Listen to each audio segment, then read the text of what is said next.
Hello and welcome to this fresh episode of Research Plus Practice. Shashwat and I are extremely excited by the positive feedback that we got for our last video on jobs to be done. It was a tribute video for Professor Clayton Christensen, and we thank you for your encouragement. We also received an interesting feedback. Some of our viewers felt that the background music was a little too loud and they could not follow the video in totality. And so what you have on the screen right now is a link for an updated video. Same video, but with a lower background music.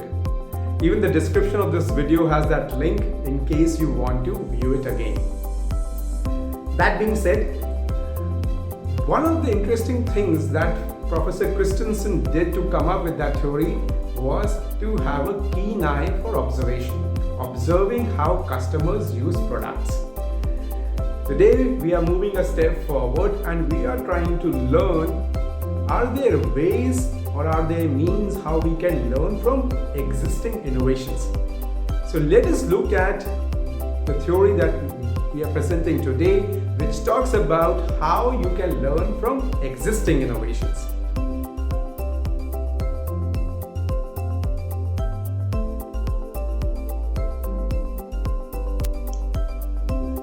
In our last video on jobs to be done theory, we realized that the theory rests on a very crucial observation as to how customers use your products. Today we go a step forward and we proactively try to learn from existing innovations, and we bank on work of Professor Anil Gupta, a contemporary of Clayton Christensen and an equally well-renowned figure in the field of innovation, who argues that there are 4 levels of learning from any existing innovation: artifactual, analogical, heuristic, and gestalt. The first level of learning, which is the artifactual learning, tries to understand any existing innovation across 3 broad dimensions, which is method, material, or application. To understand this better, look at the example of Post-its, one of the leading products from 3M. In 1968, 3M developed something which is known as weak adhesives. Now, weak adhesive is something which binds 2 surfaces weakly, not strongly, so that you can detach them with minimal force.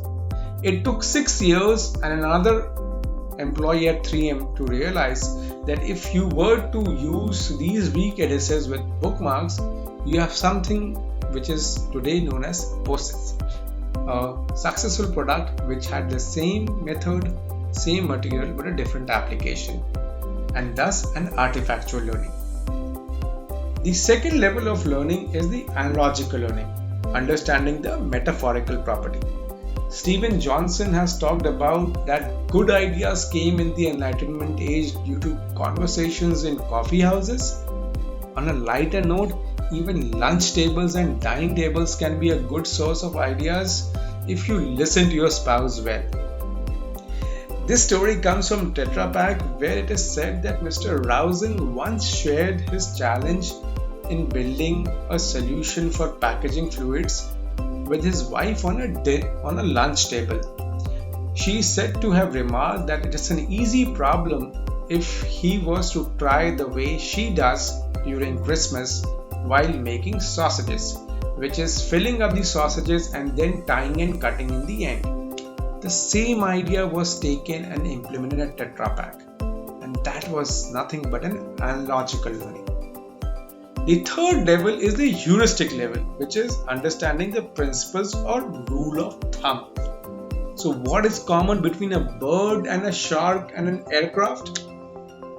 Well, today you have the leading manufacturers of aircraft trying to learn the structures of wings of a bird and even trying to understand the material of the shark fins so that they can incorporate it in their design for the aircraft, so that their future generation aircrafts can fly with much lesser drag or restriction and are much more fuel efficient in their design. This is nothing but heuristic learning. The final is the gestalt or the configurational learning from innovations. That is the institutional aspect of innovation. Professor Gupta always remarks that it is not only important to know the content of innovation but also the context as well as the intent of the innovator. Now, open source software such as Linux has been around for many years.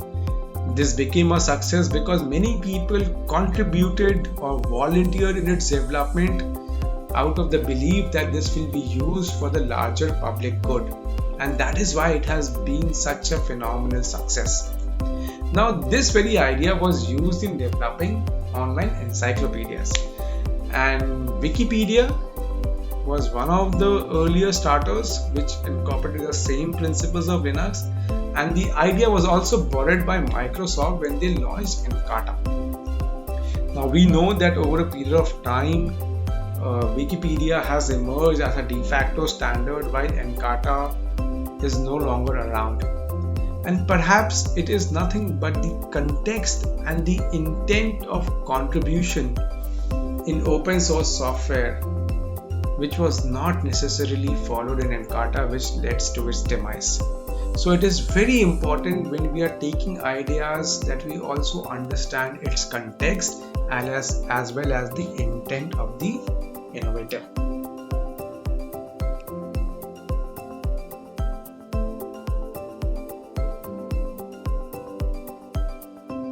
So isn't that interesting to learn that there are multiple levels for learning from any existing innovation? You start with the base of artifactual learning. You can take it a level up at analogical, at another level up at heuristic, and finally at the Gestalt level. So the level of abstraction keeps going higher. Well, Professor Gupta is one of the foremost thinkers in innovation. I have been lucky to do my dissertation on strategy and innovation under him, and I'm very sure I have been able to bring his thoughts in this video well for our viewers. However, I have gone ahead and shared links for our viewers in the description of this video. In case you want to read about what Professor Gupta has to say about these 4 levels of learnings, you can find that link in the description of this video.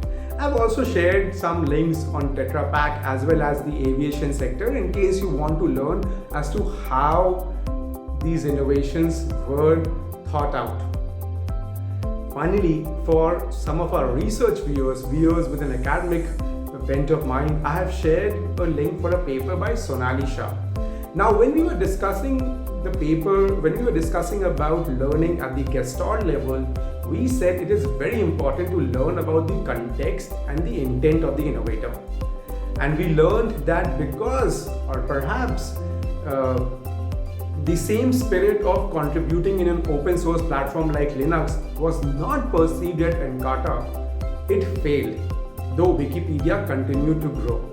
Actually, this interesting paper by Sonali Shah in 2006 exactly talks about it, and where she finds that when private firms try to adopt open source platforms innovation in their own ecosystem, they need to be very careful about reciprocity and fairness. And if they miss out on that aspect, though they can transplant that kind of an innovation internally, they would lose out at the Gestalt level of learning and may not succeed in actually moving forward with their innovation. So that's all that I had for you in this video. I really hope you enjoyed this. We have moved our learning a step forward.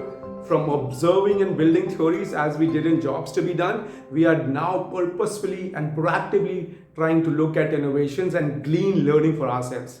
So next time when you clap at an innovation, when you feel very good about a new innovation that has come in the market, in the evening or in the night, sit back and reflect, what would you learn and what level of learning do you glean out of that innovation. Thanks for watching our video. We are very happy to get the response that we have received so far. We would encourage you to subscribe to our channel and share your feedback in the description and in the section below. Thanks a lot. We'll see you again next time. Bye-bye.